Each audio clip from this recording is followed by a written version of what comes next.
আজকে শিখব হুইচের ব্যবহার, অর্থাৎ কোথায় আমরা হুইচ বসাবো, কোন কোন বাক্যে আমরা হুইচ ব্যবহার করতে পারবো। খুব সিম্পলি হুইচের ব্যবহার।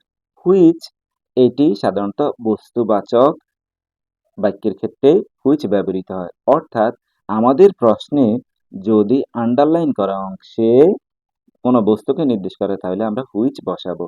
অর্থাৎ হুইচের অর্থ হচ্ছে কোনটি অথবা যেটি। কোনো বস্তুকে বুঝালে আমরা সেক্ষেত্রে হুইচ বসাবো। প্রশ্নে তুমি কি দেখলে হুইচ বসাবে, অর্থাৎ কোন কোন ক্ষেত্রে হুইচ বসানো উপযুক্ত, অথবা প্রশ্নের কোন ক্রাইটেরিয়া দেখলে তুমি হুইচ বসাবে সেটা আমরা শিখব। হুইচ শব্দের হুইচ শব্দের অর্থ হচ্ছে কোনটি বা যেটি, অর্থাৎ নির্বাচন বা নির্দিষ্ট কিছু বোঝানোর জন্য হুইচ ব্যবহৃত হয়। কোনো কিছু নির্বাচন বা নির্দিষ্ট কিছু বোঝানোর জন্য হুইচ ব্যবহৃত হয়, অর্থাৎ বস্তুবাচক জিনিসের ক্ষেত্রে হুইচ ব্যবহার করে ডব্লিউএস কোশ্চেন্স করা হয়। হুইচ ব্যবহারের ক্ষেত্রে তোমরা প্রশ্নের যে দাগ দেওয়া অংশটুকু আছে সেটা ভালোভাবে খেয়াল করবে। এই দাগ দেওয়া অংশ দ্বারা কি ব্যক্তি বোঝানো হয়েছে নাকি বস্তু বোঝানো হয়েছে। যদি বস্তুর ক্ষেত্রে কোনো কিছু নির্বাচন করা বোঝায় সেক্ষেত্রে আমরা হুইচ ব্যবহার করব।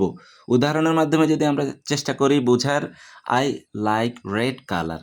আই লাইক রেড কালার, এখানে মার্কিং করা আছে রেড, অর্থাৎ রেড হচ্ছে একটা বস্তুবাচক জিনিস, যার কারণে আমরা which colour do you like, which colour do you like, which colour কোন রং, ডু, এখানে ডু কেন ব্যবহার করা হয়েছে, প্রশ্নে লাইক যে ভার্ব আছে এটা প্রেজেন্ট ফর্মে আছে, মূল ভার্বটা প্রেজেন্ট ফর্মে থাকলে ডু ব্যবহার করতে হয় অক্সিলারি ভার্ব হিসেবে। আরেকটি এক্সাম্পল যদি আমরা দেখি, Saikat is in class 5। Saikat is in class 5, class 5-এ আন্ডারলাইন করা আছে, যেহেতু আন্ডারলাইন করাই থাকবে তাহলে ক্লাস 5 দ্বারা বস্তু বোঝানো হয়েছে, কিছু জানতে চাওয়া হয়েছে, নির্বাচন করা।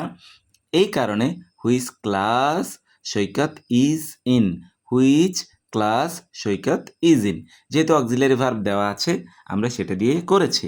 তাহলে আমরা কি বুঝলাম, হুইচ যখন প্রশ্নে কোনো কিছু নির্বাচন করা বস্তুবাচক বোঝাবে সেক্ষেত্রে আমরা হুইচ ব্যবহার করব, আর হু ব্যবহার করব ব্যক্তির ক্ষেত্রে, হুইচ ব্যবহার করব বস্তুর ক্ষেত্রে। নিচের যে এক্সাম্পলগুলো আছে এগুলো তুমি করবে।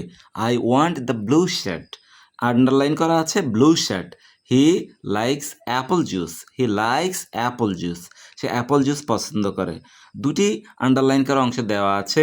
এভাবে যদি তুমি প্রতিদিন প্র্যাকটিস করো এবং আমার ক্লাসগুলো নিয়মিত দেখো তাহলে আশা করি তুমি ডব্লিউএস কোশ্চেনে 6/6 পাওয়াটা তোমার জন্য কোনো বিষয় না। আর ভিডিওটি যদি ভালো লেগে থাকে তাহলে তোমার বন্ধুদের মাঝে শেয়ার করতে ভুলবে না। ধন্যবাদ সবাইকে।